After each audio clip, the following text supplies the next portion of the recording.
This is a 12-string guitar, 12 knobs. I love 12-string guitars. I've always loved 12-string guitars. The only thing I don't like about 12-string guitars is when it comes time to change the strings. So that's what I'm going to do now. I like to take all of the strings off at once. That's what I'm doing now.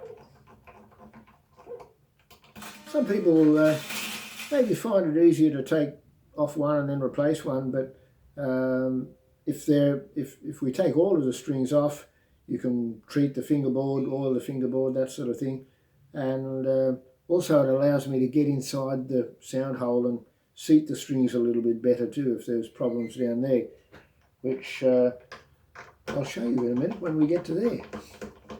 Well, here we are with all the strings removed, and I've treated the fingerboard with lemon oil.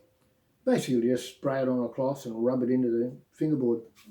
I used to use linseed oil. That was the product to use back in the old days. My wife used to complain that it stunk the house out. So lemon oil is much better. It's got nice, a nicer smell. So we'll put the strings on. I use Elixir strings. There you go, free plug for Elixir strings. They are a bit more expensive, but they sound good and they last a bit longer than the normal strings too. I like phosphor bronze, so that's what we'll put on. I like to put all the strings on and leave them just hang loose, because sometimes when you put the string in, the ball end of the string can kind of sit on the bottom of the bridge pin, and the bridge pin won't push down properly. So you can get your hand inside the hole. I'll just twist the guitar around there so I can do it, and feel what's going on inside, and you can feel that little ball on the bottom of the bridge pin and kind of get it in place and then push down on the bridge pin, and then have the string nice and tight and not pulling the bridge pin out. If the little ball is on the bottom of the bridge pin, if you pull the string like that, the bridge pin flies out, and you, what can I do with this? But if you can get inside the guitar, you can pull the string around and get it seated properly. We'll keep on going. Well, here we are putting the strings on. You can see I've got glasses on. The reasons for that is my eyes are old and I have trouble seeing where the little hole is in the post.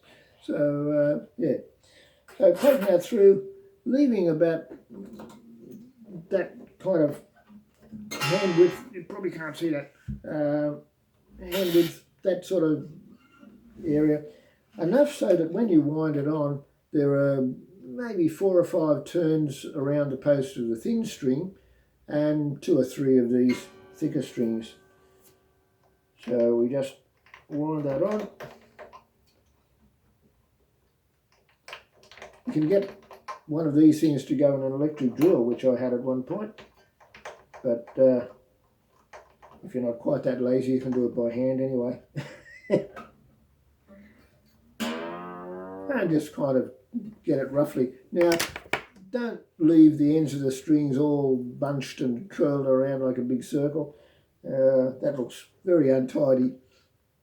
Little side cutters, and just snip off the ends. That makes it nice and neat.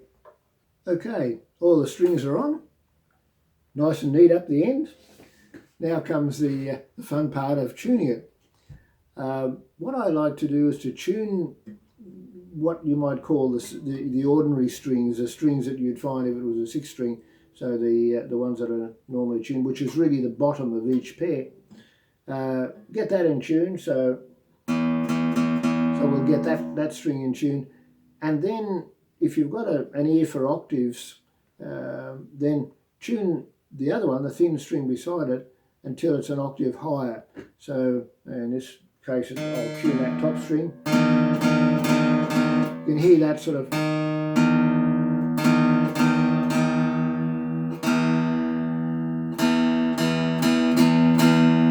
you can hear that kind of blending together 2 notes an octave apart. So that's the top 2. I've only got another 10 strings to get in tune. Finally, of course, it's going through them all and tuning them to an electronic tuner.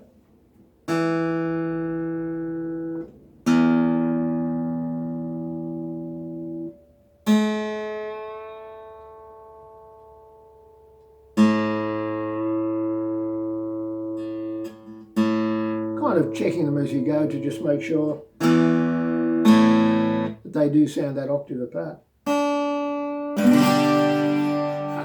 All tuned. Now we get to the good part, being able to play it and enjoy the 12-string sound.